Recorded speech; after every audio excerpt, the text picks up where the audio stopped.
नमस्कार। स्वागत करता हूं आप सभी का। दोस्तों, आज की जो वीडियो है वो बड़ी महत्वपूर्ण है क्योंकि दैत्य गुरु, दो गुरु हैं सबसे ज़्यादा महत्व रखने वाले ग्रह ज्योतिष शास्त्र में। एक तो हैं देवगुरु बृहस्पति और दूसरे हैं दैत्य गुरु शुक्र।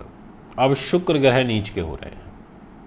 कल सुबह यानी कि 3 नवंबर सुबह 5:12 पर ये नीच के होंगे और फिर 29 नवंबर की रात्रि तक इनका नीच का प्रभाव रहेगा, वह भी कन्या राशि में, क्योंकि कन्या राशि में नीच के होते हैं और वर्ष में एक बार ऐसा समय आता है जब इनका नीच का प्रभाव देखने को मिलता है।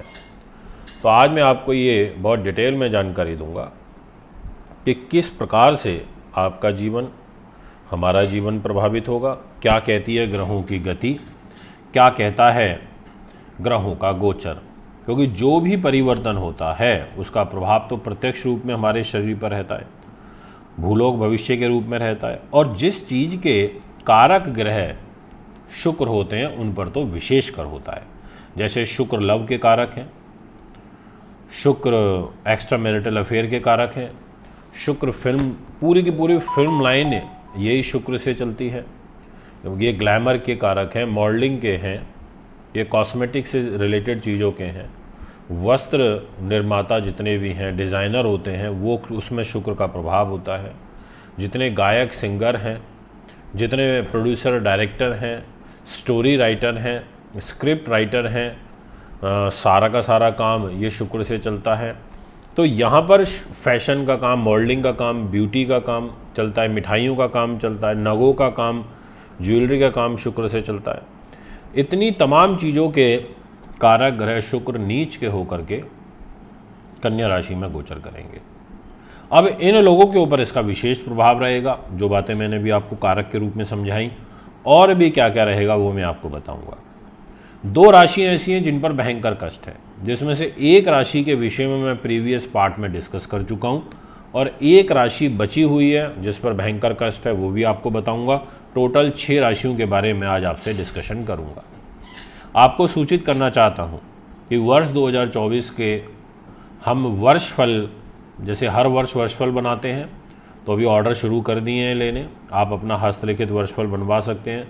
जनवरी से दिसंबर तक का सभी 12 राशियों का डिटेल में आपको बनाएंगे। आज ही आप ऑर्डर बुक करा लें अपना, सीमित ऑर्डर लिए जाएंगे, बहुत ज़्यादा नहीं लेंगे, इसीलिए।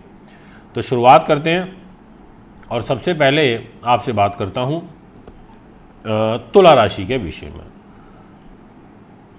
दोस्तों, तुला राशि ही वही राशि है जो भयंकर कष्ट की कैटेगरी में है।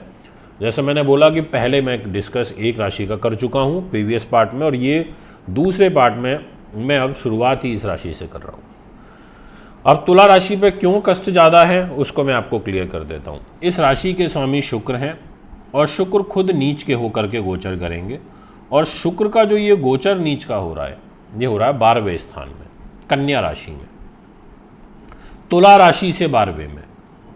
और साथ में शुक्र के पास जो डिपार्टमेंट है वो है 8th हाउस का, आयु का, यानी कि आयु के स्वामी होकर के आपके मान सम्मान, यश, वैभव, आपकी सामाजिक प्रतिष्ठा, इसके स्वामी होकर के शुक्र 12वें भाव में नीच के हो जाएंगे। दंड के घर में, गलत संगति के घर में, और गलत अपोजिट व्यक्ति के घर में। और आपके खुद तुला राशि में सूर्य नीच के हैं मंगल के साथ, यानी कि खुद से गलत काम कर बैठना, प्रेरित हो जाना। सूर्य मंगल बैठे तो गुस्सा ज़्यादा आना। तो आपकी राशि भी पीड़ित हो गई है नीच सूर्य से 16 नवंबर तक के लिए, और राशि का जो स्वामी है शुक्र वो भी नीच हो गया 12वें भाव में, और वो आयु को लेकर के। तो ऐसी स्थिति में आपको अब सावधान रहना पड़ेगा। ऐसी स्थिति में आपको संयम और सावधानी से काम निकालना पड़ेगा। ये गोचर आपका 29 नवंबर तक चलेगा, जिसमें 16 नवंबर के बाद आपको एक मेजर रिलीफ मिल जाएगा, क्योंकि 16 तारीख को सूर्य और मंगल दोनों आपकी तुला राशि से शिफ्ट हो जाएंगे, 2nd हाउस में चले जाएंगे, पैसे के घर में। उसका हम एक अलग से आपके लिए वो फल बताएंगे। बट अभी इन 2 हाउस का आपको विशेष ध्यान रखना है। आपके सम्मान में कमी हो सकती है, आपको धोखा मिल सकता है, रिलेशनशिप में तकरार आ सकती है, मैरिज लाइफ पर इसका बुरा प्रभाव पड़ेगा, और कोई आप पर दंड लग सकता है। अब मैं आपसे बात करना चाहूँगा नेक्स्ट राशि के बारे में, और नाम रहेगा वृश्चिक। जी हाँ, वृश्चिक राशि जिसके स्वामी ग्रह होते हैं मंगल। मंगल खुद अपनी राशि के स्वामी होकर के 12वें भाव में है, यानी कि वृश्चिक के स्वामी हैं और तुला में बैठे हैं, बैक 12वां भाव हो गया। और फिर शुक्र के पास डिपार्टमेंट आ जाता है 7th हाउस का, दाम्पत्य जीवन का, पर्सनल लाइफ का, व्यापारिक पार्टनर का, दैनिक इनकम का, और साथ में शुक्र के पास डिपार्टमेंट आ जाता है खर्च का।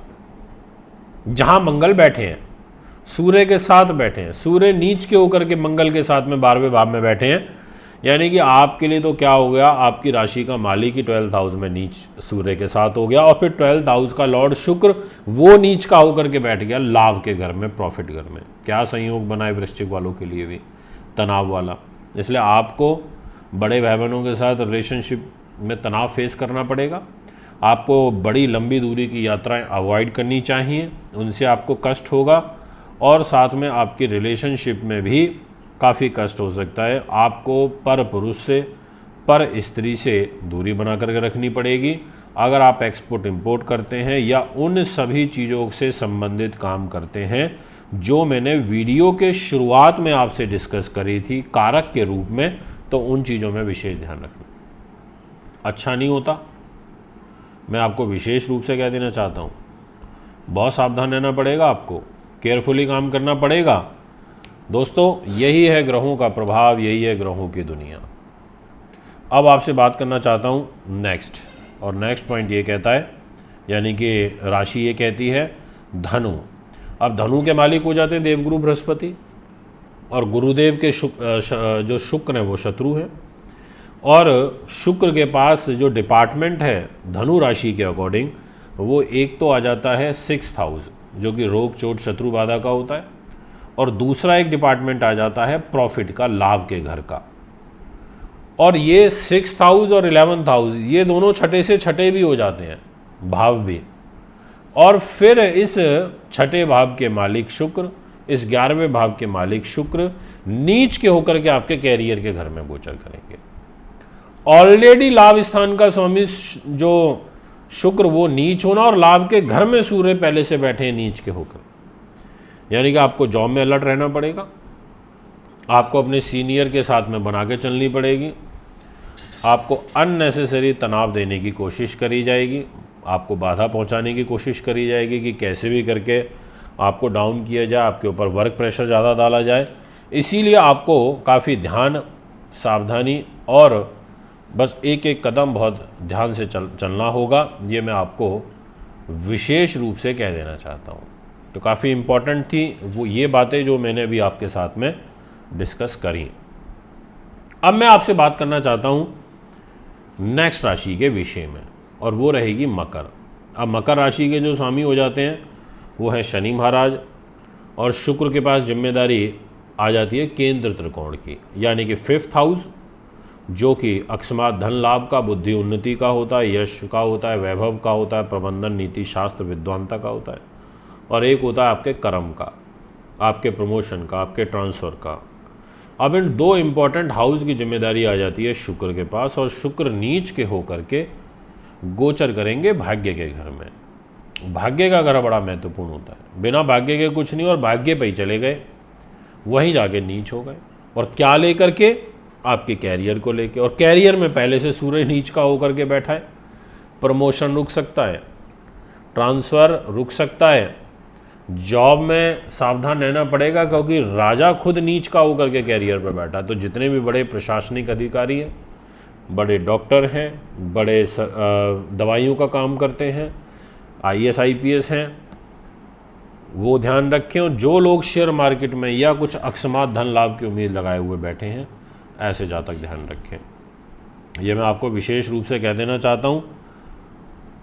इस बात को आपको गंभीरता से लेना होगा, और धार्मिक जीवन से भी आपकी रुचि अब हटेगी। आपका ऐसा मन करेगा कुछ नहीं रखा धर्म कर्म में, ऐसा भाव मन में आपके उत्पन्न होने लगेगा। अब मैं आपसे बात करूंगा कन्या राशि के बारे में। कन्या राशि के दोस्तों, आपकी राशि के जो मालिक हैं वो कुंभ राशि के बारे में। आपके कुंभ राशि के मालिक शनि हो जाते हैं, और शनि तो खुद एक शश राजयोग बना करके बैठे हैं, और 4 नवंबर से शनि सीधी चाल भी चलने लगेंगे। पर समस्या ये है कि शुक्र के पास केंद्र त्रिकोण की जिम्मेदारी है और वो आयु के घर में नीच हो रहे हैं, यानी कि सुख साधन प्रॉपर्टी वाहन ज़मीन जायदाद के मालिक हो गए और साथ में भाग्य के मालिक हो गए, और नीच के होकर के बैठ गए आपके अष्टम भाव में। तो आपको सुखों से संबंधित अभी कोई चीज़ नहीं लेनी। इसके अलावा भाग्य में आपके कोई रुकावट आ सकती है, उस बात का आप ध्यान रखें।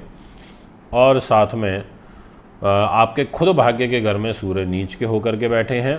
तो ये सब चीज़ें हैं जिनका आपको विशेष रूप से ध्यान रखना होगा। ये मैं आपसे कहना चाहता हूँ, बहुत महत्वपूर्ण है। अपना आराम से योजना बना के काम करिए। और ये अष्टम भाव में शुक्र नीच के हुए हैं, केतु साथ में है, तो आपको पराये लोगों से, पराई स्त्री पुरुष से भी थोड़ा ध्यान रखना पड़ेगा, सावधान रहना पड़ेगा। कोई एक्स्ट्रा मैरिटल अफेयर वगैरह चल रहा है तो उसमें भी आपको बचाव की आवश्यकता है। अब मैं आपसे बात करना चाहूँगा मीन राशि के बारे में। मीन राशि के लिए दिक्कत ये है कि शुक्र नीच के हो रहे हैं और वो भी पत्नी के घर में नीच हो रहे हैं। और क्या लेकर के नीच हो रहे हैं? एक तो धोखे के घर को लेकर नीच के, यानी कि थर्ड हाउस को, छोटे भाई बहनों को, और एक आयु को लेकर के नीच हो रहे हैं। और फिर छठे भाव का स्वामी जो खुद रोगेश है सूर्य, वो भी अष्टम भाव में नीच का है, तुला राशि में। तो आपके लिए तो मैं विशेष हाथ जोड़ करके प्रार्थना करूंगा कि आपको एक तो अपने दाम्पत्य जीवन को संभाल के रखना है, दैनिक इनकम में आपके फ्लैक्चुएशन आएगी, लंबी दूरी की यात्राएं करनी नहीं है, कोई व्यापारिक पार्टनर अगर आपका है तो उससे आपको सावधान रहना होगा, स्वास्थ्य के प्रति बहुत ज़्यादा आपको सचेत रहना होगा। थोड़ी सी भी गड़बड़ाहट लगे तो तुरंत आपको डॉक्टरी इलाज लेना चाहिए। ये ना सोचें कोई नहीं, वैसे ही दर्द हो गया होगा, बाद में देख लेंगे, सुबह ठीक हो जाएगा, ऐसा नहीं। आपको तुरंत प्राइमरी सबसे पहले डॉक्टर से कंसल्ट करना है। ये मैं मीन राशि वालों के लिए कहना चाहूँगा। तो दोस्तों, ये है आपका पार्ट 2। अगर आप भी कुंडली बनवाना, दिखवाना, पूजा पाठ या रत लेना चाहते हैं तो मुझे संपर्क कर सकते हैं। एक बार फिर आगामी कार्यक्रम में आपके बीच में उपस्थित हूँगा। नमस्कार, बहुत बहुत धन्यवाद।